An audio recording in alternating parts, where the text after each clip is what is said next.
Jacques and Chekarak had quickly signed up for the research project on the planet called Dirt. Or was it topsoil? Ground? No, definitely dirt. Participation would guarantee an increase of 10 points to their overall grade in Introduction to Galactic Diplomacy, giving them some nice wiggle room to skip a few homework assignments or offset a bond exam. In addition, the data would be used to help shape first contact protocols for the newly discovered sapient species that called themselves humans. Thankfully, human technology wasn't yet sufficiently advanced to detect alien races or technology such as the transmogrifier to let them assume a human form, so they could visit undetected. However, that was estimated to change in the next 3 to 5 years. The entire primitive cultures and technology department knew the current human AI computer surge would go nowhere. The human methodologies and technology for AI were remarkably ahead of the curve compared to the development of most sapient cultures of the past, but the energy and size requirements to make a truly useful AI system were well beyond humanity at this time.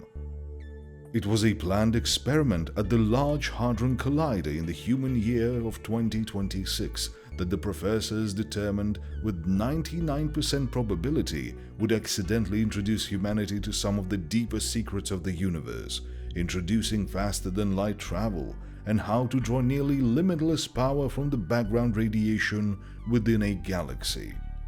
After those discoveries, it was forecast humanity would adapt and introduce new technologies far faster than the galactic average. As a result, they had a few years to study and learn about humanity before first contact would happen one way or another. This meant sending as many researchers to Dirt as possible, and Jacques and Chekarak had been assigned to do an experiment on human consumption habits. They were expected to run a test on human behavior during an annual event called Black Friday. To prepare for the project, the two had played what their professors has identified as holiday movies in the background while playing playdeck games in the dorm. Having taken plenty of notes, they had designed their own clothing for the occasion as well as tweaked the experiment. "So, what did you base your clothing on?" Chekarak asked his companion as they stepped out of the transmogrifier. "I designed the look based on the Holiday Elf movie and those little shiny holiday balls humans hang on trees," Jacques responded as he walked unsteadily over to the mirror in his new tall and lanky body. "This whole bipedal thing is a little awkward, especially with this height. I'm glad we only have to do it for a day." He looked in the mirror and was satisfied with the results. He wore a blue pair of velvet pants with white snowflakes all over them, along with a satin shirt that was red on the front, green on the back, and with yellow sleeves. He felt the combination incorporated just the right elements of the elf and holiday ornaments to not stand out during the human holiday season. "How about you?" Jacques asked.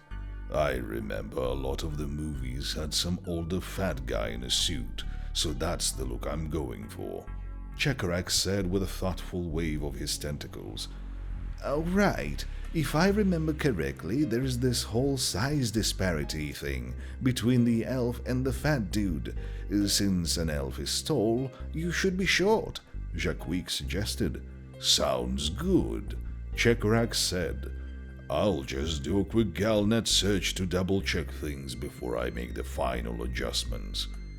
A moment later, he quickly slapped instructions into the transmogrifier with his tentacles. Stepping into the machine, there was a quick boing, and he stepped out as a human. What'd you think? Standing just 1 meter tall and inspired by the Dickens movies, Chekarak had transformed into an overweight human, wearing a Victorian suit made of a shimmering silver satin fabric. To complete the look, he had a matching silver satin top hat and carried a cane with a curved top and barber pole stripes. "I like the choice of the orange-red hair and beard," Jacques said. "What inspired that?" The fat guy is supposed to be the mythological figure, so I did a quick search on human mythological beings," he explained. "One of the top results was called a leprechaun or something, and it looked right with the Dickens clothing. So I just switched the suit color to silver and shiny to match ornaments and the tinsel stuff, selected an overweight human profile, and did one of those holiday cane things to go with it. It also makes sense for the size discrepancy with your elf. Leprechauns are short beings." "Well, it looks good, and the research is solid," Jacques said happily. "We should both get extra points for creativity and accuracy." "I see what you mean about the bipedal form being weird," Chekarak commented after stumbling over to the mirror. "I miss my third leg already." Feeling a bit impatient, they fast-forwarded through the instructional holovid on human movement and took about 10 minutes to practice in their new forms. Satisfied they were comfortable enough not to break themselves or anything around them, they cowboy walked through the teleporter to the temporary shop the university had rented for the experiment. They spent the next 3 hours setting up the holiday displays as instructed by the university, including decorations and other random items on sale.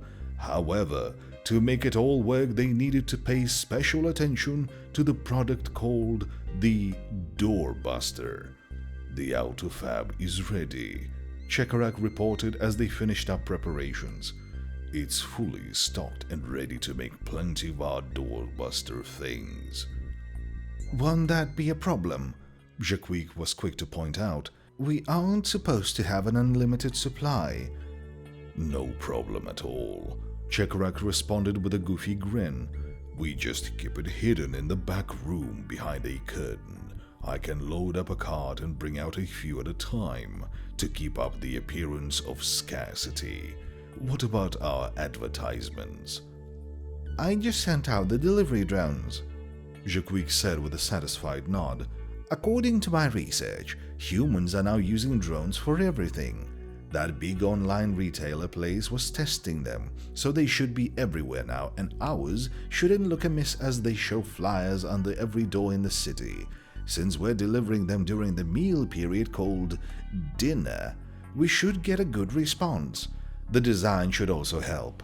In addition to festive ornament colors, I used glitter as humans seem to really like the stuff, and it's clearly states 70% off the regular price from 4 a.m. to 7 a.m. only on Black Friday."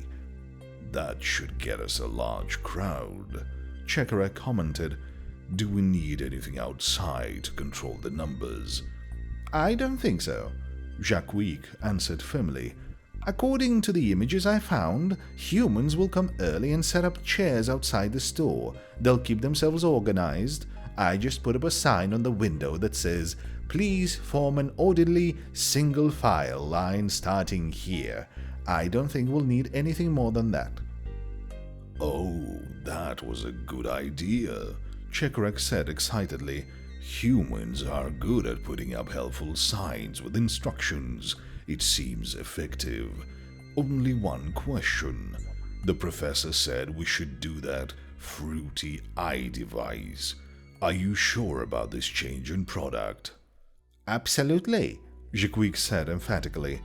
"While the eye device is a new product, humans will be able to get them year-round. This is a classic human holiday item you can only get once per year, and our prices are ridiculously low. Since more is better, our product has more fruit than just the company name. Just to ensure popularity, also I tossed I in front of the product name. Evidently, there's something about the letter I in front of this thing that makes humans want it more than other stuff." "Well, we've got the rest of the evening free since we got all the displays up and advertisements out," Chekarak said thoughtfully. "I've got my portable play deck with me. Should we take a nap or pull up an all-nighter and play some games?" "Really?" Jacques asked sarcastically. "You have to ask." Satisfied with their work, the two headed to the back to play some games before the humans started arriving. with all their planning, preparation, and perfect holiday clothing, there was no way anything would go wrong. Outside above the door to their store hung a banner. In large letters made of glitter, it proudly proclaimed, "Black Friday Deal. Fruitcakes 70% off."